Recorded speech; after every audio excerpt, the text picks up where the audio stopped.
हरियाणा, अपनी बोली, अपना चैनल।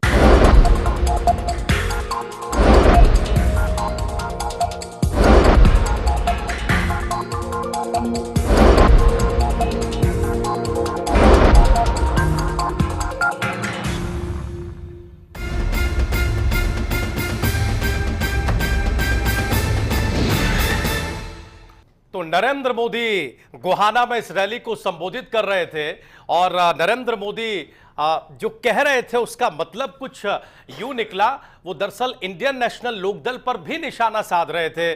साफ कहना था नरेंद्र मोदी का कि उन राजनीतिक दलों से सावधान रहिए जो मोदी के नाम पर वोट मांगने के लिए आपके पास आ रहे हैं। वो भ्रम फैलाने की कोशिश कर रहे हैं, कतई इस भ्रम के जाल में फंसना नहीं है। उन्होंने यह भी निशाना साधा, कांग्रेस पार्टी को तो उन्होंने निशाने पर लिया ही। उन्होंने यह भी कहा कि जो अभी ये कर रहे हैं वो आगे न जाने क्या क्या करेंगे, इससे भी सावधान रहने की जरूरत है। जेटली साहब, हम लौटकर आपके पास आए, इससे पहले हम जरा जवाहर जी के पास चले। जवाहर जी, डागर साहब को कोई करंट नहीं दिखता। डागर साहब कह रहे हैं कि तमाम सर्वे उन्हें हरियाणा में 5 सीटें जिता रहे हैं।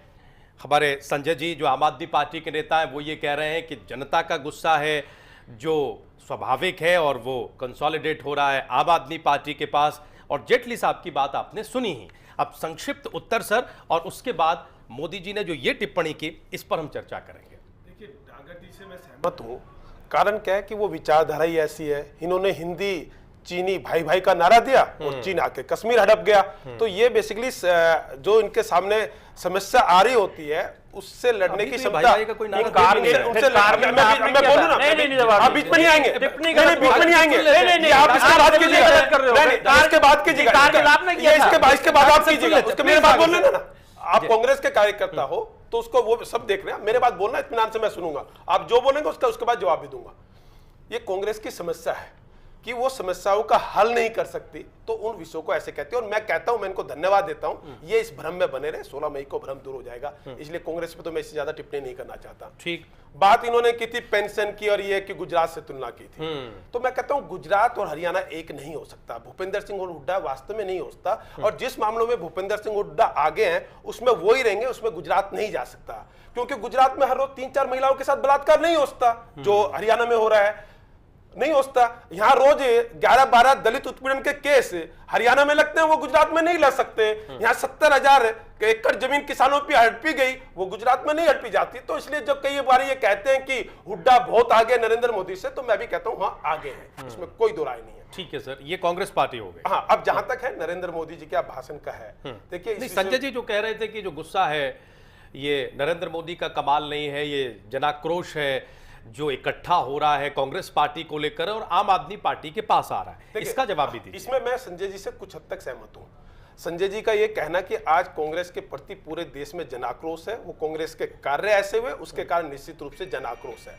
परंतु वो जन आक्रोश कहां बदल रहा है, ये निश्चित रूप से वो भारतीय जनता पार्टी एनडीए के पास वो आ रहा है। इसमें मेरे कहा जिस तरह की नरेंद्र मोदी की रैलियां हो रही है, आज हमारे साथ क्या है कि हरियाणा में हमारी एक रैली तय हुई थी, उसका प्रेशर बढ़ा, 2 बढ़ाई, फिर प्रेशर बढ़ा, 3 बढ़ाई। उसके अलावा उल्टा क्या होता है कि सोनिया गांधी की 2 रैली होती है, एक पानीपत में होती है और एक मेवात में होती है, वो एक रैली कैंसिल कर देते हैं। तो इससे ध्यान में आता है कि इसकी क्या स्थिति है।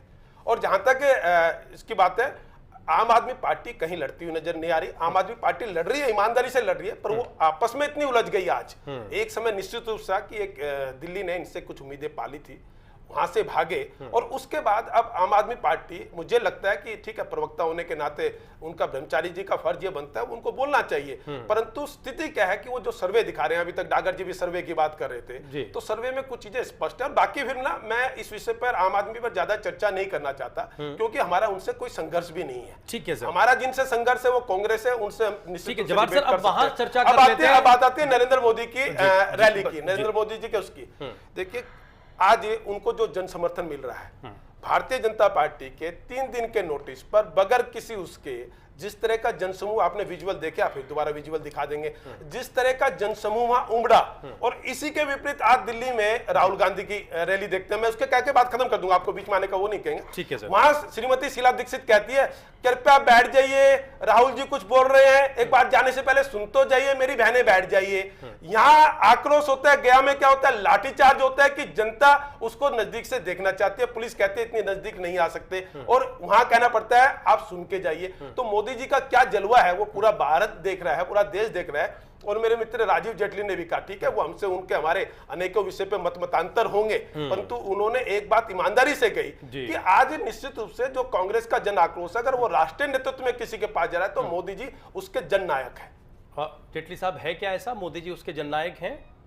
देखिए, मैंने आपको सबसे पहले बोला कि मोदी जी जननायक हैं या नहीं, जो आपने अभी अपनी बात पहले कही थी, हम सिर्फ उस पर आपकी स्वीकृति चाहते हैं, उसके बाद हम इस बहस को आगे बढ़ाएं। आप में से खलनायक हैं। नहीं, हम सर ये आम आदमी पार्टी का नजरिया होगा। जेटली साहब एक बार बात कह चुके हैं इसी चैनल पर, अभी 3 मिनट पहले ही, हम सिर्फ स्वीकृति चाह रहे हैं। नहीं, मोदी जी क्या जननायक हैं जेटली साहब? देखिए, जननायक क्यों नहीं है, पूरा देश उनके साथ है, आज पूरा देश उनकी डिमांड कर रहा है। ठीक है, तब सर सवाल ये है कि अभी आपने मोदी जी की जो प्रतिक्रिया सुनी, कांग्रेस पार्टी के बाद सबसे ज्यादा निशाने पर इंडियन नेशनल लोकदल थी। गोहाना में वो जनता से ये कहकर गए हैं कि ऐसे भ्रम फैलाने वाले लोगों से सावधान रहिएगा, ये अगर ये अभी कर रहे हैं तो आगे जाके क्या करेंगे। अब बताइए सर। देखिए, मैं आपको एक बात बोलना चाहता हूं। मोदी आपने जी, खुद सुना जेटली साहब? हाँ बिल्कुल सुना। मोदी जी शायद होली में ठिठोली कर गए।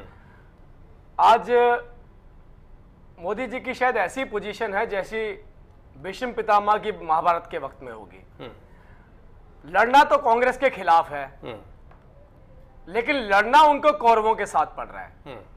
जेटली साहब, पांडव पोजीशन मैं तो आपकी आपको बस्ती जा रही है। दूसरी बात बोलना चाहता हूं। हमें तो ऐसा लग रहा है कि पिछले 3 महीने से लड़ना- बीजेपी एक ही स्टैंड पर कायम मैं है। आज भी हम- नरेंद्र मोदी के इस भाषण ने उस स्टैंड को पूरी तरह से नहीं, साफ कर नहीं, दिया। मैं आपको ये बताना लेकिन आप लोग अभी भी कंफ्यूजन में हैं। देखिए, सबसे और आप लोग नरेंद्र मोदी के नाम मैं पर आपको मुद्दे की बात यह है, नरेंद्र मोदी जी ने एक नारा दिया है जिसे कहते हैं कांग्रेस मुक्त शासन। हो सकता है नरेंद्र मोदी जी का नारा वो केंद्र को लेकर हो, लेकिन जब कांग्रेस मुक्त शासन करना है तो कांग्रेस मुक्त शासन तमिलनाडु में भी करना है, कांग्रेस मुक्त शासन केरला में भी करना है, ठीक है। कांग्रेस मुक्त शासन और भी ऐसे जो राज्य हैं आंध्र प्रदेश में भी करना है। मेरी बात पूरी होने दीजिएगा। ऐसे ही कांग्रेस मुक्त शासन हरियाणा में भी करना है। ठीक है। ना वो तमिलनाडु में, ना वो केरला में, ना वो आंध्र प्रदेश में। ये वो जगहें हैं जहां पे भाजपा का अपना कोई वजूद ही नहीं है। ठीक है। इसी तरीके से हरियाणा में भी उनका अपना कोई वजूद नहीं है। सर, ये आज अब मैं दूसरी बात पे आता हूं। जेटली साहब, एक्चुअल बात पर आइए। सवाल यह है कि नरेंद्र मोदी सार्वजनिक रैली में ये कहकर गए हैं कि जो लोग भ्रम फैला रहे हैं, इंडियन नेशनल लोकदल, उन्होंने निशाना साधा है बाकायदा आप पर, उनके भ्रम में ना आए। क्या इसके बावजूद आप लोग मोदी को प्रधानमंत्री जा रहे हैं या नहीं जा रहे हैं? उन्होंने रामविलास शर्मा जी की बात को ही आगे बढ़ाया है। रामविलास शर्मा जी के बयान आप अखबारों में सुन रहे होंगे। उन्होंने बार बार ये कहा है कि ये लोग भ्रम फैला रहे हैं, ये लोग भ्रम फैला रहे हैं, और आज नरेंद्र मोदी ने उसी बात पर मोहर लगा दी। आपने उनके भाषण को जिस तरीके से अभी एडिट करके दिखाया, कोई एडिट नहीं सर, पहले भी हम दोबारा सुनवा दें। अभी नरेंद्र आपकी उसी आपके नेताओं ने सुना होगा। उसी भाषण का एक रेफरेंस देता हूं आपको। नरेंद्र मोदी जी ने एक बात बोली कि आज कांग्रेस के खिलाफ लड़ाई किसी दल की नहीं, देश की है। एक मेरी बात को ध्यान दीजिएगा, अगर कांग्रेस के खिलाफ लड़ाई किसी दल नहीं देश की है, लेकिन वो इस तो लड़ाई में एक आपको मेरी शामिल नहीं कर रहे हैं ना। अगर वो आपको राजीव, शामिल करते तो गठबंधन मेरी कर बात देते। पूरी होने दीजिए। अगर किसी दल नहीं पूरे देश की है तो ये भाजपा दल की लड़ाई नहीं है, ये पूरे देश की है। और देश सिर्फ नरेंद्र मोदी जी से नहीं बनता, देश प्रदेशों से बनता है। सुनिए मेरी बात, मैं आपको बता रहा हूं, देश प्रदेशों से बनता है, और उसी प्रदेश में हरियाणा प्रदेश भी आता है। अच्छी बात है। अगर नरेंद्र मोदी जी आपका समर्थन नहीं लेना मेरी चाहते, बात सुनिए, हम अपना समर्थन नरेंद्र मोदी, हम कांग्रेस मुक्त शासन चाहते हैं। अगर नरेंद्र मोदी, अपनी लड़ाई आप लड़िए मेरी कांग्रेस बात मुक्त सुनिए शासन की। राजीव जी, आप मेरी बात पूरी जब होने देंगे तभी बात का निष्कर्ष निकलेगा। ठीक है सर। नरेंद्र मोदी जी कांग्रेस मुक्त शासन चाहते हैं,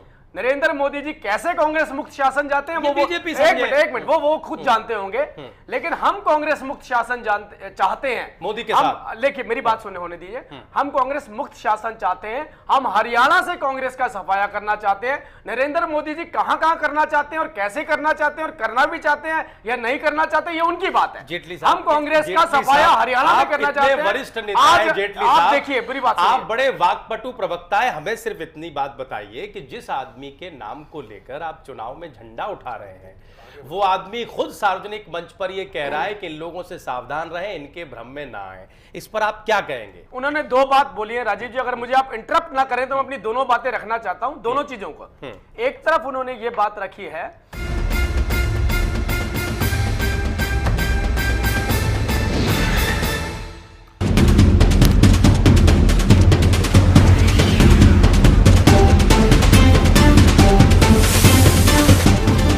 इंडिया न्यूज हरियाणा, अपनी बोली अपना चैनल।